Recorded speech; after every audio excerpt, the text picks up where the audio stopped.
शिवकरण जी, आपके बच्चे की तकलीफ नेफ्रोटिक सिंड्रोम की बीमारी से पीड़ित था बच्चा। हाँ जी। तो वो कितने साल पहले की बात है? आज से तो करीब 15-16 साल पहले की बात है।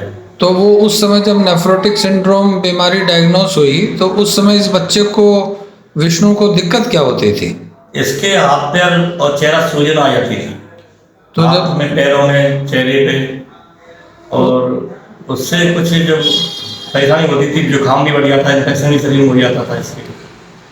उसके बाद में फिर आपको ये कौन से डॉक्टर के पास दिखाने के लिए ले गए? हमारे गांव के पास में ही कस्बा जयपुर है, वहाँ पर डॉक्टर अनुराग श्रीवास्तव जी थे, MBBS। उनको दिखाया तो उन्होंने कहा कि इलाज मैं कर रहा हूँ। 3 महीने उन्होंने इलाज किया, और इलाज के बाद जब ठीक हो गया तो उन्होंने कहा इसमें 30% बच्चे फिर दोबारा हो जाते हैं, भगवान करे आपका बच्चा 30% में नहीं आए। लेकिन ये फिर उसके बाद इलाज के बाद भी एक 2 महीने गैप के बाद जब दवा बंद हो गई, फिर दोबारा फिर होने उसकी वही फिर होने लगी परेशानी।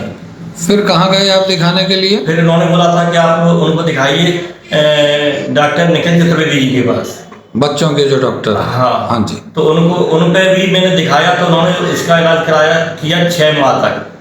और उन्होंने भी यही कहा कि अब आपका बेटा ठीक है, अब यदि कोई प्रॉब्लम आती है तो अब आप इसको एम्स में ले जाना और कहीं मत ले जाना। तो इसको फिर भी 6 महीने के बाद, एक महीने बाद गैप के बाद फिर इसको दोबारा फिर वही प्रॉब्लम फिर आ गई, तो हम इसको एम्स में ले गए। तो एम्स में इनको मैंने दिखाया, तो 1 साल तक वो ट्रायल पे केवल 22 टैबलेट पे उन्होंने इसको रखा। तो हमें उसमें तसल्ली नहीं हुई, तो मैं फिर दिल्ली के पुष्प विहार में PSRI hospital, Pushpawati Singhania research institute में मैं इनको डॉक्टर रवि बंसल को दिखाया।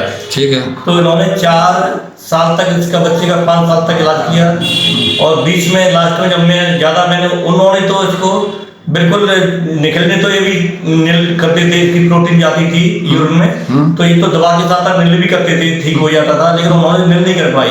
अच्छा।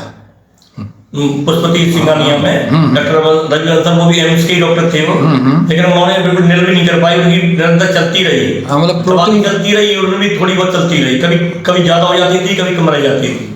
तो मैं उनसे थोड़ा ज्यादा विचार विमर्श किया, परेशान था, तो उन्होंने इसकी बायोप्सी करवाई। अच्छा। तो बायोप्सी करवाने के बाद फिर उन्होंने कहा कि अब कोई ज्यादा प्रॉब्लम नहीं है, ज्यादा तो 1-1.5 महीने बाद इसका कोई इलाज मतलब सही हो जाएगा ये।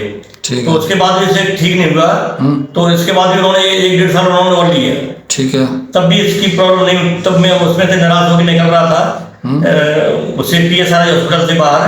तो वहाँ पर एक सर्जन थे, उन्होंने कहा आप एक ही डॉक्टर के 1 साल से दवा ले रहे हो, 7-8 साल एक ही डॉक्टर होगी, कोई फायदा नहीं मिल रही, तो इसमें संजीव सक्सेना को दिखा लो। तो मैंने उधर संजीव सक्सेना जी को दिखाया, तो उन्होंने उनकी लिखी हुई सारी टैबलेट काट दी और इलाज अपना तरीके से लिखना शुरू कर दिया। ठीक है। मैं वहाँ उनका केवल 1 महीने इलाज ले पाया था। तो मेरे गांव के पास में करमपुरा के एक रमन जी रहते थे, तो रमन जी के मैं पास में इलाज के तो सेठ जी उनके पास गया था।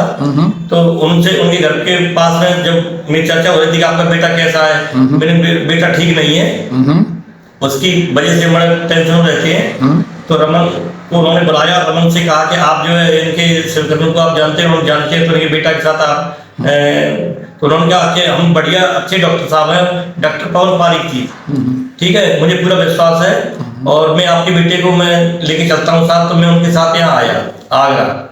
तो डॉक्टर पवन पारिक जी ने देखा, और उनका जो है इसका अल्ट्रासाउंड कराया, तो उसमें उन्होंने कुछ हैरानी वाली बात दिखाई दी। तो उन्होंने बेटे को बाहर कर दिया, और मुझसे अकेले में मुझे दिखाया, बताया कि इसकी किडनी फर्स्ट स्टेज पर इसकी डैमेज हो रही है। तो उन्होंने कहा कि मैं इसका इलाज कर रहा हूँ, इससे ज़्यादा डैमेज होने नहीं दूंगा, और इसको नॉर्मल करने का इलाज करूँगा। तो डॉक्टर साहब की मैं बहुत ज़्यादा सराहनीय कार्य की मैं सराहना करता हूँ।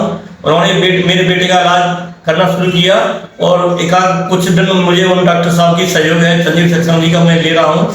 और मैं वहाँ जाता था तो वो समझते थे कि मतलब मेरे इलाज से ठीक हो रहा था, लेकिन वो डोज आधा कर देते थे, तो यहाँ डॉक्टर साहब आके उसका भी आधा कर देते थे। ऐसे फिर भी वहाँ पर 1-2 साल इलाज चलता रहा, लेकिन डॉक्टर साहब ने मेरे बेटे को बिल्कुल नॉर्मल कर दिया, डॉक्टर पवन पारिक जी ने। और लेकिन उनको बताया नहीं था कि मैं ऐसे ऐसे होम्योपैथिक इलाज भी ले रहा हूँ साथ में। उसके बाद उनका इलाज डॉक्टर साहब ने बंद कर दिया कि अब मुझे अपना इलाज चलाना है, मुझे किसी और की जरूरत नहीं है। और डॉक्टर साहब ने 2 साल इसका इलाज और चलाया, 2-2.5 साल। तो ये करीब 2013 से आज दिन तक मेरे बेटे को कोई प्रॉब्लम नहीं आई है। मैं डॉक्टर साहब का बहुत ही आभारी हूँ, और मेरे बेटे को उन्होंने एक तरह नई जिंदगी दी है, और मैं सदैव सदैव डॉक्टर साहब का आभारी रहूँगा। मैं इसमें एक चीज़ ये बताना चाहता हूँ कि जब ये शिवकरण जी अपने बेटे को लेकर के आए थे, और जब दिल्ली का इलाज चल रहा था और बच्चा स्टेरॉइड पे था, वाइसोलोन पे था, मेरे ख्याल से 40 mg पे चल रहा था, तो हमने एकदम से वाइसोलोन को, स्टेरॉइड को, 40 mg को बंद नहीं किया, क्योंकि एकदम से बंद करने से बच्चा परेशानी में पड़ सकता था। तो पैरेलल होम्योपैथिक ट्रीटमेंट शुरू किया। 2-1 महीने 3 महीने ट्रीटमेंट चलने के बाद में जब एल्ब्यूमिन ट्रेसेस में आने लग गया, तब हमने 40 mg से उसको 30 mg पे लेकर के आए। और उधर पैरेलल दिल्ली में जो डॉक्टर है उनका भी हमने कंसल्टेशन जारी रखा, और फिर 2-3 महीने हो गए तो फिर हमने 30 mg से 20 mg में लेकर के आए, और फिर आगे चल के 20 से 10 mg, और अल्टीमेटली उसको हमने पूरी तरीके से वाइसोलोन को विड्रॉ कर ली। जिससे क्या है, हमें ये भी ध्यान रखना है कि अपना इलाज करते समय जो मरीज है, जो बच्चा है, वो कहीं संकट में नहीं पड़ जाए, उस चीज़ का भी हमें संग संग ध्यान रखना चाहिए। ऐसा नहीं है कि हम होम्योपैथिक ट्रीटमेंट कर रहे हैं तो दूसरी जो चिकित्सा पद्धति है, दूसरा सिस्टम ऑफ मेडिसिन है, हमें उसकी भी रेस्पेक्ट रखनी है, और मरीज की भी ध्यान रखना है कि वो भी कहीं परेशानी में नहीं पड़ जाए। और आज भगवान की कृपा है, ये बच्चा बगल में बैठा हुआ है, ये बिल्कुल ठीक है।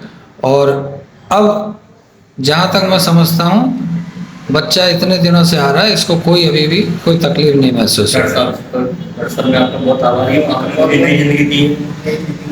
Thank you.